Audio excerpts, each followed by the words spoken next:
제가 맛이 그랬어요? 떨립니다. 저는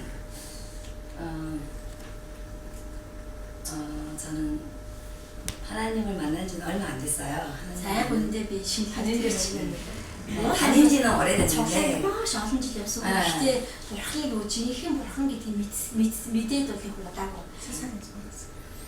이제 하나님 만난 지 얼마 안 됐는데 저는 세상이 좋았어요. Яг тэгэхээр надад болохоор дэлхий аягүй гоё санагддаг гэсэн.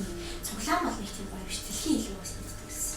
친구들도 좋아하고 дэлхий дээр би найзуудтай аягүй хайртай дуртай. 놀러 다니는 것도 тэгээд 좋아하고 тэднэртэй зугааж ярих дуртай. 산에 가는 것도 좋아하고 тэгээд ууланд авирахад бүр дуртай.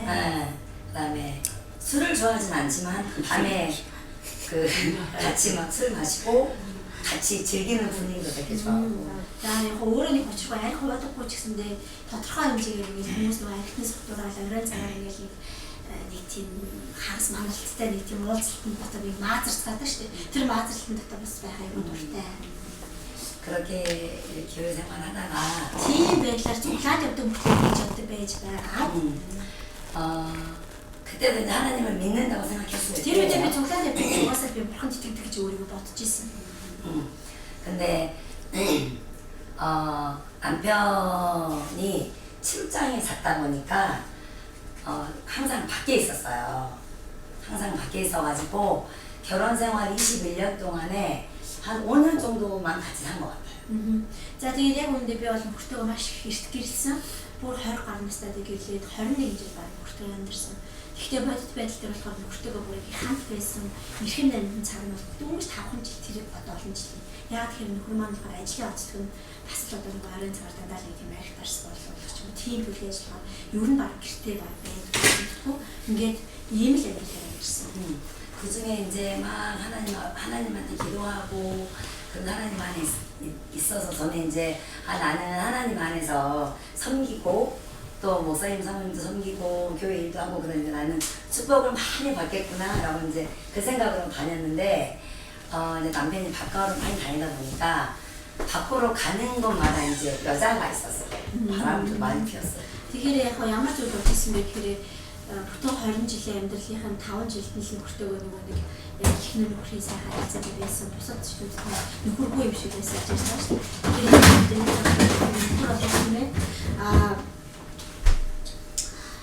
Мэдээж зэрэг шөнөөр ингээд ажилладаг. Шөнийн ажиллаганд мэдээж зэрэг нэг одоо юм дагалт болохоор эмэгтэй хүмүүс. Тэ надаас гадна өөр эмэгтэйчүүдтэй уулздаг ийм одоо зүйл байсан. Тэгээ би бол өөрийгөө юу гэж боддог гэсэн бэ? Тухайн цуглаанд явдаг юм тийм дайчгүй эмэгтэй нөхрийнхөө төлөө би залбирдаг, нөхөртөө үйлчилдэг. Дээрээс нь би цуглаан дээр авч байгаа пастортаа тусалдаг, пасторын эхнэр тусалдаг гэж өөрийгөө боддог гэсэн. 그랬는데 이제 하나님 계속 있다 보니까 이제 다시 그냥 가정이 좀 회복되는 것 같고 좋은 것 같고 그랬는데 이제 이제 내가 하나님 앞에 있으니까 하나님께서 나한테 복을 주시는구나 생각하고 정말 이혼하지 않고 하나님 앞에 이 기다림의 이 시간들이 정말 나에게 축복이 되었구나 생각했던 그 시기에 남편이 바람이 또 났어요. За тэгэл ингээл мэдээж зэрэг нөхөртөө ингээл бурхны сэтгэлээр одоо юу итгэж хүний сэтгэлээр хандаал ингээл юу хүлээцтэй хандаал тэгээл нөгөө заа одоо ингээл амьдрал маань одоо сайн чигдэрч байл үү одоо ингээд бит хоёр болж байгаа юм чинь дахиад өөр эмэгтэйчүүд ороод чадахгүй байл үү гэж ингээл явжсэн чинь яг шийдвэр гаргаад ингээл нэг сэтгэл тавьчихчихсан чинь нөгөө нөхөр маань бас зүгээр үүдгээ бас л нэг эмэгтэйтэй дахиад өөр эмэгтэйтэй ороод чаддаг гэсэн. 그래서 이제 이혼을 하려고 할 때 자 ингээд би бүр хэвчсэн. За ер нь тэгвэл одоо болидоо одоо энэ бол миний нэг сонголт үлдсэн нь салалт гэдэг сонголт үлдлээ гэд яг салах гэж байгаа тэр үед 목사님께서 하지 말아라고 하셨어요. тэгсэн чинь манай эмэгтэй пастор гэж хэлсэн. 근데 나는 хүсэхгүй байна гэж хэлсэн. 그래서 хийсэлээ гэж хэлсэн. 저는 너무 힘든 거예요. Тэгэхээр надад хэцүү байгаа зү тий би ингээд аюул олон жил хууралцсан байнга ингээд хууралцсан гэж юм хэлсэн. 저는 막 한다고 하고 목사님 하지 말라고 하시고 그때 би болохоор үгүй би одоо үнхээр залах чинь байли одоо би бол салмаар гэмээ гэдэг эндээс нь сүнслийн өдөрчт маань болохоор үгүй чи салах хэрэггүй мэн ингээд гэдэг. 근데 이제 자식이 말을 해가지고 안 들으면 부모가 네 맘대로 해라 그러잖아요. За тэгээд бас нэг ийм юм болдог. Та нар хүүхэд өсгөж үзээ гэж мэднэ ялангуяа. Тэ хүүхдүүд ингээд үгэн төрөхгүй байж хор сүлд ээж ам залхаад яадаг учраас өөрөө мэдээд хийгээд нэгддэг шүү дээ. 근데 이제 저는 집사님 알아서 하세요 그 말이 전 너무 좋았어. Тэгээд нөгөө пастор үгэнтнэрс орохгүй байгаа хэн пастор хэлсэн юм л дээ сүлдээ. За чи өөрөө мэдээд хийгээд үзээ гэж хэлсэн юм. Тэгвэл нэг хүмүүс айгаа баярсан юм байна. 그래가지고 이혼을 했어요. Тэгээд маш их баярсан болохоор мэдээж өөрийнх нь хийх хүсчихсэн зүйл нь үлээ тэр нөхрөөсөө салхуулсан. Тэгээд салсан. 이혼을 하고 난 너무 행복한 거예요. 그래서 살찐 지는 오늘 하자가면서 오늘 살찐 비싼 짜서 맛이 많이 먹었어. 난 너무 행복해가지고 되게 좋았어. 되게 너무 스닉스 너무 맛있다 이거 맛있어.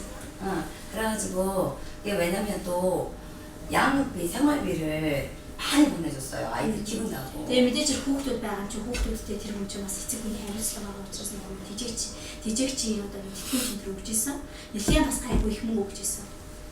돈도 있지, мөнгөч байна. 자유롭지, их чөлөөтэй болчлоо. 난 또 교회도 다니지. Би цуглаанд одоо 그러니까 뭐난 부러워게 하나 없는 거예요. Тэгээ нэгсэндээ надад бол одоо болчихж байгаа байхгүй миний бодож исэн бодлоор биелчихэж байгаа байхгүй.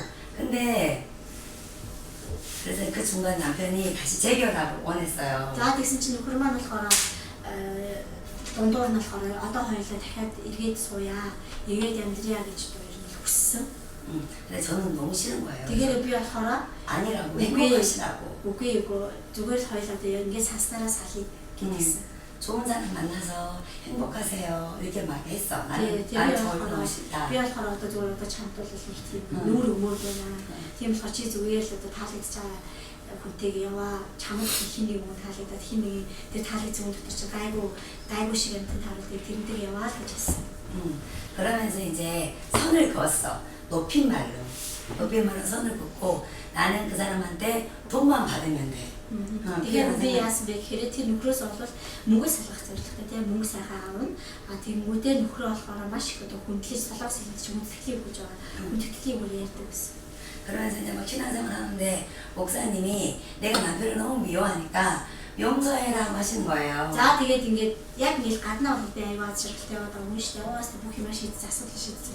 Өөрийнхөө бодлоор бүх юм шийдсэн сайхан л яваад байгаа. Тэгээд цуглаалаас яваад байгаа. Тэгтэл болохоор юу болсон бэ гэхээр тэрийг болохоор миний гадна төрөх биш миний дотор талыг уншдаг пастор маань пастор юу болсон бэ гэхээр надад хэлсэн. Чи нөхрийгөө үзэн ядаад байна. Тэр үзэн ядалтаа тавиа. Чи тэр хүнийг уучлаа гэж хэлсэн. 근데 이제 저는 목사님 원망했어요. Тэнгүүд нь би гээд ийм хүн хомдож гэж байгаа. Юу нь яагаад 왜냐면 저한테 миний 남학 저ах гэдэг юм дандаа шаналгаад байгаа гэж боддог. 내가 얼마나 힘들고 아픈 시간을 보냈는지 모르면서 왜 나한테 용서라고 하냐. 그리고 왜 이혼이 내 잘못이라고 하냐. 저 사람 잘못인데 맨날 저한테 잘못했대요 목사님이. 그래 эмэгтэй пастор надад байгалж байгаа болохоор чамд авчирна. Чи боролсон байна. Гүйж та тэгээ өөр эмэгтэйтэй оролцсон нөхөр эцтэй. Тэгээд өөр эмэгтэйтэй оролцсон шалтгаан нь намайг зовоогоо эцтэй. Тэгээ би тэр олон жил зовчоод тэгээд тэр нэг одоо юу тийм дэвтэргүй нөхрөөс болоо гайхан зовчоод яахаараа миний буруу гэдэг ерөөсөө пастрын тэрийг хүлээж авч чадахгүй байсан. 근데 이제 그러면서 용서는 안 되더라고요 저는. Тэгэхээр угаасаа яг тийм бодол авгаалахаар угаасаа би уучлах хэрэгтэй гэж байхгүй байхгүй. уучлах чадахгүй байсан. 제가 남편한테 연락을 하는 거는 오롯이 목적은 딱 하나. 돈. Тэгээд өөртөө ерөөсөө нэг л удаа хавьж яах гэж бодож байгаа л учраас мөнгө. За нөгөө мөнгөөх цаг чинь байсан шүү мөнгө өгөө. Ганцхан л тэгж холбогдож байгаа. 그 돈이 없어 난 못 사니까. Яагаад гэвэл тэр хүний өгж байгаа мөнгө байхгүй би яаж идэх вэ тий? 그런데 그냥 그렇게 지내왔어요. 자 ямар ч гэсэн нэг хэсэг миний амьдрал ийм мөнгө эсрэг орцоо явжсэн.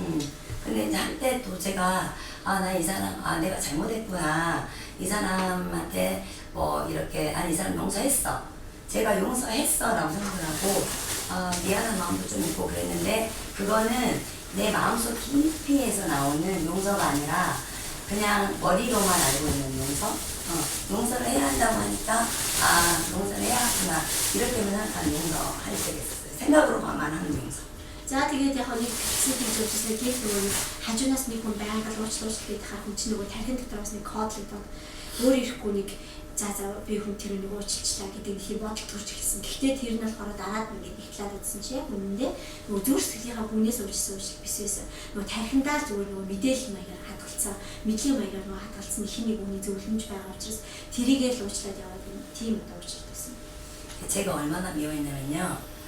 초밥 아세요 초밥. 초밥, 장어 초밥을 되게 좋아해요, 제가. 근데 얘들하고 같이 그걸 먹었는데 그게 배부러 보인 거예요. 그래가지고 제가 그들 장어를 안 먹어요.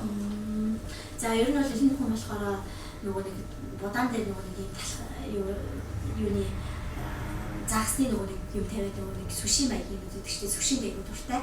Тэгээд тэр сүшинтэй дуртай мөртлөө тийм ногоон загс гэдэг байхгүй ногоон загс гэж үүдэг чинь тийм урт нэг нэрийнхаа урт ногоон загсаар хийсэн тэрэнд нь бүр дуртай байхгүй тэр сүшинд нь тэгсэн хэрэг нэг удаа болохоор нөгөө хөртөөгөө хамт тэр хоолыг идэж байхдаа бүр тэр загс нь бүр бодит ногоо болж харагдаад тэгээ тэрнээс хойш дуртай хоолны хүртэл дургуутсан тэр хэмжээр үз яддаг гэсэн үг юм. 근데 최근에 남편도 좀 안 좋은 일이 있어가지고 제가 5시간 운전을 해서 남편한테 갔어요. Тэгээ саяхан манай нөхөрт нэг жоохон золгүй юм тохиолдоод тэгээ би яалтчгүй нөгөө бас нэг өмнө нэг хэдэн жил танилцсан хүн юм болохоор 5 цаг тасардгүй жолоо барьж хүртэл ирж очлоо. 근데 그때 제가 갈 때 목사님께서 하나님의 사랑으로 잘 안아주고 오세요. 많이 하나님의 사랑을 전하고 오세요라고 말씀하셨거든요. Тэр үед болохоор манай эмэгтэй пастор бас дахиад надад нөгөө хэлтгэл өгүүлсэн. За одоо энэ гэж хүртэл очих жоо. За түүний бурхны хайраар тэрээрээ бурхны хайраар тэрээд түүний бурхны хайраар сайхан тэрч өгөө тэгээд ирээрээ гэж хэлсэн. 왜냐면 이 사람은 사람으로만 보면 너무 힘들어가지고 있고 그러니까 같이 앉아 있는 것도 힘들고 밥 먹는 것 같다는 것도 상상도 못하고 그런 저의 마음이었는데 하나님의 사랑을 전하고 오세요 해서 갔어요. 갔는데 이제 이게 보는 순간 마음에 불쌍한 마음이 тэгээд яг нэг нөхөртөө яваад очлоо л та тэгээд нөгөө пастрын зүгээс хэлсэн зөвлөл байгаа шүү дээ. Бурхны хайраар тэрвэрээ бурхны хайрыг амжуулаад ирээрэй гэж хэлсэн. Тэгээ би болохоор дотроо бодоход за мэдхгүй би чи яах вэ доо угаасаа тэр хүний хажууд байхын чадвартай санагдаад тэр хүнтэй бүр хамт хоол идэх гэдэг бүр бодохын чи аргагүй болтлоо үзий ядаад байгаа болохоор яах вэ доо гэж бодож ирсэн боловч яг очиод тэр нөхрөө харсан цагт болохоор надад ягаад чи өрөвдөг сэтгэл төрсөн.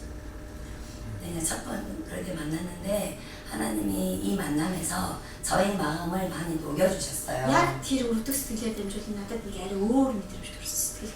Яг чи нэг жоохон хатуу сэтгэл маань жоохон зөөлрж байгаа юм шиг. 그 믿고 보기도 싫고 같이 있는 것 자체가 되게 싫었던 사람이 불쌍하게 여겨지고 너무 힘들어가지고 자기를 막 학대하는 이런 막 말을 많이 하고 자기를 힘들게 하려고 하는 그 모습을 보고 저도 모르게 당신은 정말 귀한 사람이다. 당신은 정말 소중한 사람이다. 우리한테는 없어서는 안 되는 귀한 사람이다. 그러니까 당신을 학대하지 말아라. 당신은 정말 소중한 사람이란 말이 저도 모르게 막 나오는. 근데 тэр үед юу болсон бэ гэхээр би өөрөө ирэхгүй нөгөө нэг дотоод өөрийнхөө хүслийг ялан дийлээд нэг мэдсэн чинь нөхрөө маш их өрөвдсөн.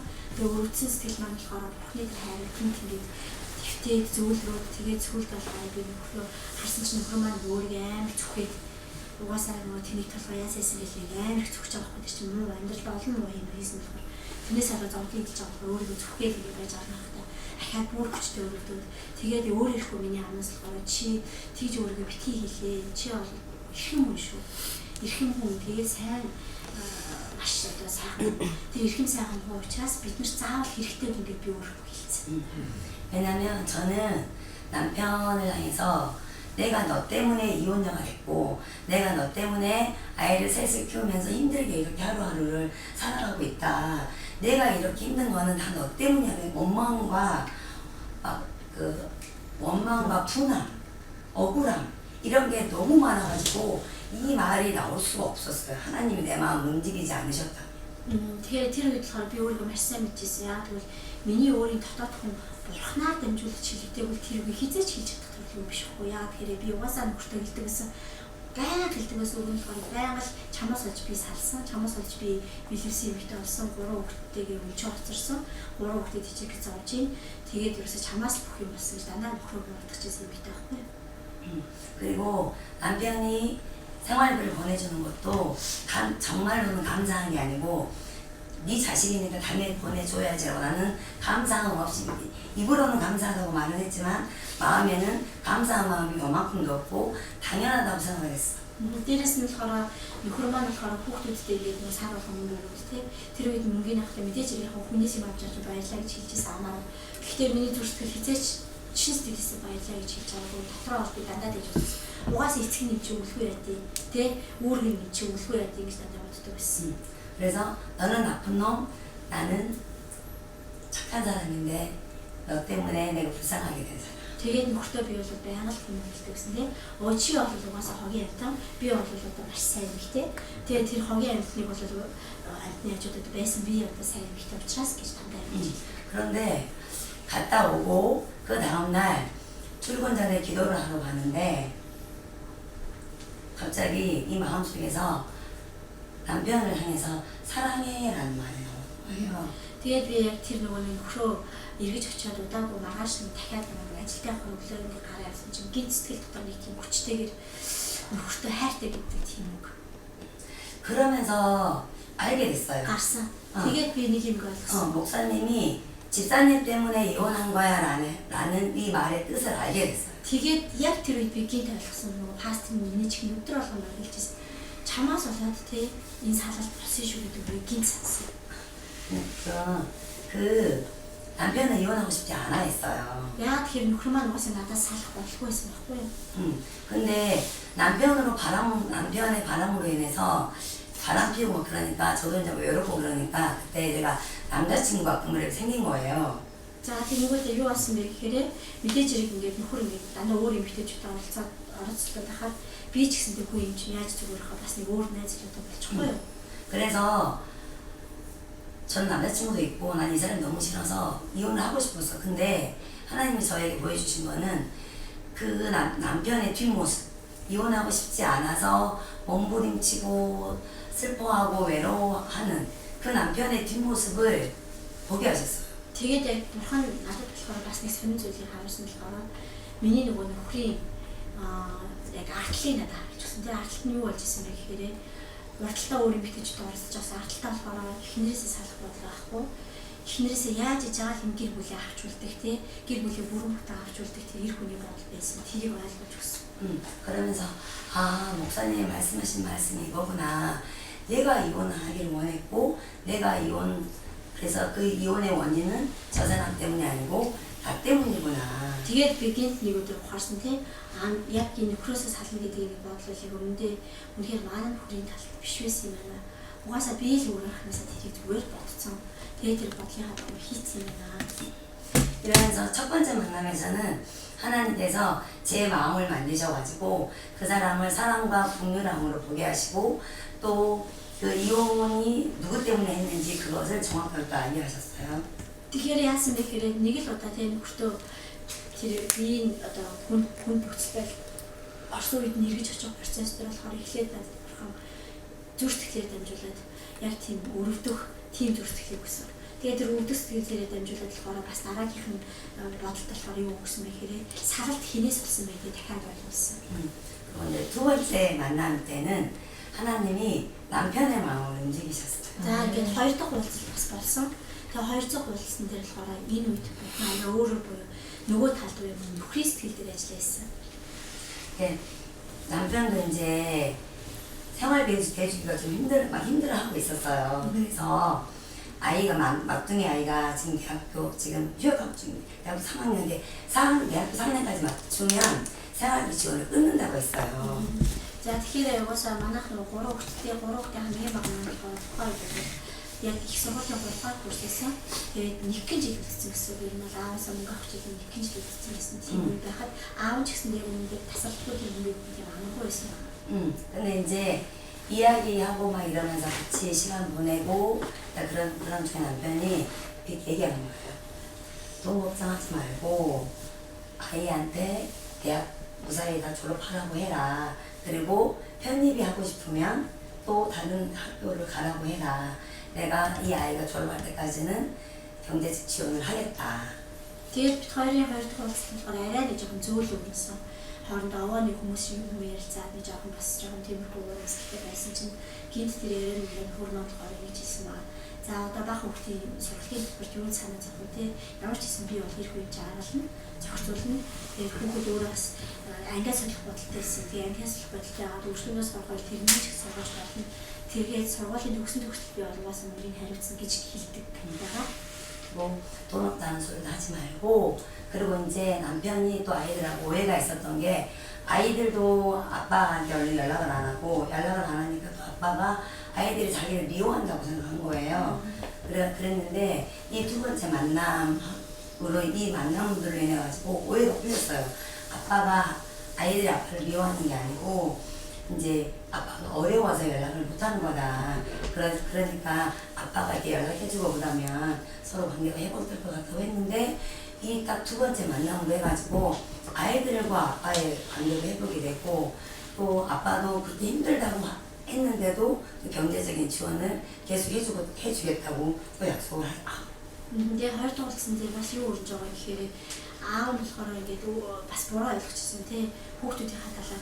За угаасаа би ингээд нөгөө жоохон муу апагаа чинь хүүхдүүд намайг үзий яддаг байх гэдэг ингээд хүүхдүүдийг өөрөө төрүүлж ирсэн холбогддог байсан. Тэнгүүд нөгөө хүүхдүүд нь ч гэсэн аав төрүүлж нь холбогдохгүй ингээд нэг юм ойлгомжгүй харилцаанд яваадсан. Тэгээд ярилцж байхад болохоор би болохоор юу гэж хэлсэн бэ? Хүүхдүүд чинь бол ингээд хатаа дургу биш гэдэг хэлсэн. Тэгээ харин нөхөр болохоор буцаад хүүхдүүдэд болохоор дараад нь юу гэсэн бэ гэхээр аав ч юм бол та нартай холбогдохгүй байгаа шалтгаан нь хэцүү байдаг учраас тий холбогдохгүй гэж хэлээгээд хэлээд тэгээд иймэрхүү хүүхдүүдтэй харилцаа аав хүүхдийн харилцаас ирсэн. Дараад нь болохоор бас нөхөр маань яг бодит нөгөө нэг санхүүгийн одоо нөхцөл байдал бол хүүхдүүдтэй хуваалцах хэмжээний биш байсан боловч амлалт өгсөн. Би хүүхдээ ямар ч гэсэн сургуулийн төгсгөнөө хүүхдүүрийг зохицуулна гэдэг амлалт өгсөн. 아까 목사님 옆에 붙어 있으면 목사님의 기도로 해서 보호를 받는다라고 말씀하셨잖아요. 저한테 파스터를 있으실 때 파스터를 알지 파스터이 눈물 흘렸을 때 한 번도 그 분이 잘못할 때 눈물 흘렸던 단어를 찾나 해서 보기 있었는지는 저는 그거를 제가 너무 절실하게 저는 지금 나의 지금 상황에서 이게 은혜를 많이 입었어요. 근데 저도 목사님이 권면을 막 하셔요. 집사님 이렇게 하면 안 돼요. 이렇게 해야 돼요. 뭐 이렇게 해야 되고 막 해요. 그거 막 용서라고 하실 때도 그렇고 내가 잘못한다고 한다고 했을 때도 그렇고 정말 목사님 대접도 많이 하고 교회에 나가버리려고도 많이 하고 그랬는데 예, 지금 이게 와서 이게 보면 내가 진짜 목사님 말씀에 순종하고 목사님을 신뢰하고 듣고 그대로 따라가고 기도하면서 나아가니까 날 위해 기도하시는 목사님의 그 두 분의 그 기도의 힘으로 제가 아이들을 키워내고 또 아이들이 되게 예쁘게 컸거든요. 아이들도 키워내고 또 남편과의 관계도 또 다시 회복되고 또 남편과의 아이들의 관계가 다시 회복이 됐어요. 그래서 이거는 진짜 그래서 이번에 이 두 번의 만남으로 관계가 회복되면서 나는 모르지만 하나님은 내 앞서서 모든 일을 계획하고 있구나. 근데 단지 나는 보이지 않고 깨닫지 못하니까 나는 지금 당장 보이지 않아서 항상 불평하고 원망하고 그러고 있었는데 하나님은 일을 하시구나. 내가 두 분 목사님 말씀 앞에 순종하고 붙어만 있으면 그 축복을 내가 다 받을 수 있구나라는 것을 이번 일로 인해 가지고 좀 많이 깨달았어요. 아멘. Тэгээд нөхцөл байдал бол яг ингээд олон янзын нөхцөл байдлаар орох үедээ би болохоор бас мэдэрсэн. Миний төлөө залбирч өгдөг сүнсний хүн байгаа. Ялангуяа одоо эрэгтэй эмэгтэй хоёр пастор, хүний солонгос хоёр пастор энэ хүмүүс болохоор миний төлөө байнга залбирдаг. Тэгээд тэр хүмүүс болохоор Бурхны төлөө үгээ айлтдаг. Заримдаа ялангуяа эмэгтэй пастор айгуу тийм ширүүн чим шиг байдлаар хэлдэг. Тэгээд чи заавал юм хийх ёстой. Гол болохгүй гэдэг ч юм тэр хүү байлаа гэдэг. Гэхдээ тэр зүйлүүдээс нь болоо заримдаа цуглаанаас зүгээр цухтаач байсан гэдэг ч юм уу байсан боловч бурхан өөрөө дэндүү нэг хагуу бурхан болохоор миний сэтгэлийг илүү зөвлөлөөд нөгөө миний нөгөө харахгүй байсан, нээгдэхгүй байсан нөгөө сүнсний харанхуй байдал болохоор нээж өгсөн болохоор хоёр дахь уулзалт дээр маш их өрөөлөд өгөө аав хүүхдийн харилцаа, дээрэс нь нөхөртөөгөө харилцах миний харилцаа сэргээж өгөө. Ингээд болохоор Монгол ирснээр ч гэсэндээ би дахиад айгүй олон гавчтай зүйлийг хараад ингээд баяртайгаар зогсож байна. 남편 항상 미안하다고 하고 저한테 нөхөр маань одоо бол мэдээж надаас бол маш их удаа шитгэж байгаа. 다 해주고 싶대요. Тэгээ одоо бол их өөр болсон. Бүх одоо бараг одоо юу манайханаар л юу хэлэхдээ яадаг болсон энэ хоёр юм гэдэг. За ямар ч гэсэн маш сайн тусдаг болсон. Маш сайн одоо бүх юм чинь өгсөн болгож хийж өгөө гэдэг болсон. 그래서 진짜 이게 이 축복이 제가 예전에는 목사님 말씀 잘 안 들었어요. Яг үнэндээ би бол жоохон тийм дүлийн юм байсан. 제가 되게 пасторын хэлээр сонсдгоо дүлийн юм байсан байхгүй. 제가 되게 교만하고 Яагаад тэгэхээр би айгу бартан 어디부터 되게 세고요. дээрээс мангар зүрүүд. 그다음에 그 내가 하려고 하는 거는 해야 되는 사람. Тэгээд ер нь миний дотор ийм байдаг. Угаасаа би энийг хийгээ бодсон тэрийг заавал хийдэг тийм дүлийн. 너네는 다 틀리고 내가 하는 말이 맞아. Нэгсэндээ айгу өөртөө итгэлтэй тий. Миний л үг зөв, та нар бүгд бүр гэж боддог. 네, 이런 사람이었는데 ийм хүн байлаа. Байсан шүү заяа. 제가 이 하나님의 축복을 받게 된 되게 그 중요한 비밀이 있다면 목사님 말씀을 신뢰하고 또 순종하고 따라. За миний одоо тэгээ энэ сонирм одоо өөрийгөө бодсон, өөртөө амар итгэлтэй, өөрийнхөө хийдэг зам өөрчлөгдөх гол point байсан гэхээр дуулууртай байдаг. Ерөөсөө л сүнслэг удирдагч пастортай дуулууртай хандаад түүний амаар дамжуул хийж байгаа бурхны сүнсний үгийг сонсох үед энэ миний нөгөө асуудлууд, миний нөгөө нэг бартнууд, миний одоо өөрийнхөө ажилтнууд өөрчлөгдөж гисэн. Тэгээд тэр зүйлүүд өөрчлөгдөхөөр дараа нь үлдчихсэн шүү. 그러니까 저 화장지는 흰색이잖아요. За одоо анх юм бол энэ нойлын цас бол цагаан уртаа гэж байна. 근데 목사님 저번에 까만색이래요. Тэгсэн чинь энэ цав цагаан нойлын цас нүдэн дээр би миний нүдэн дээр цагаан нойлын цас гэдэг байхгүй. Тэгсэн чинь манай пасторын нүдэр болохоор чи хаа байна гэдэг. Энэ нойлын цасыг хаа гэдэг байхгүй. 예전에는 저게 무슨 까만색이 하얀색이지 목소리 진짜 이상하네. Тэнгууд нь би болохоор сүнслэг нүд маань нээдэг юм чи яа тийм эсрэгээр юм байна шүү. Энэ пастор арай л дэндүү юм. цагааныг хүртэл хаа гэж харах юм гэж. 근데 이제 지금은 이것을 까만색이라고 하시는 이유가 있겠지. 뭐 내 까만색이네요. 이렇게 말할 수 있는 순종, 이렇게 신뢰함 그게 좀 많이 생기면서 제가 이 하나님의 이 사랑이 나한테 좀 들어오고 그러면서 좀 더 나의 삶이 좀 가벼워지고 기뻐지고. 이게 저는 사람 눈치를 되게 많이 봤었거든요. Би болохоор бас нэг ингэ дотроо болохоор нэг өөртөө итгэлтэй юм шиг нэг яг гадна болохоор бас юм тийм хүмүүсийг ингэ аяга ажигладаг. Тэгэл хүмүүс яачих вэ гэж аяга боддог төрлөө байсан байхгүй. Тэгээд яг миний нөгөө нэг пастор энийг хаа гэж хэлснийг нь болохоор би өглөө шүчиж байгаа шүү дээ. Нүдэн тарж байгаа цагаан гэж хэлсэн юм шүү дээ. Тэгтэл нөгөө нэг яваандаа нөгөө нэг надад ямар бодол төрсөн гэхээр ямар ч байсан хүн хаа гэж хэлж байгаа бол хаалт байх хэрэгтэй юм гэдэг нь дуулууртай байх гэдэг. Тэ дагах гэдэг тийм юм сурч эхлээд тэгээ жоохон ч гэсэндээ сурч эхэлсэн.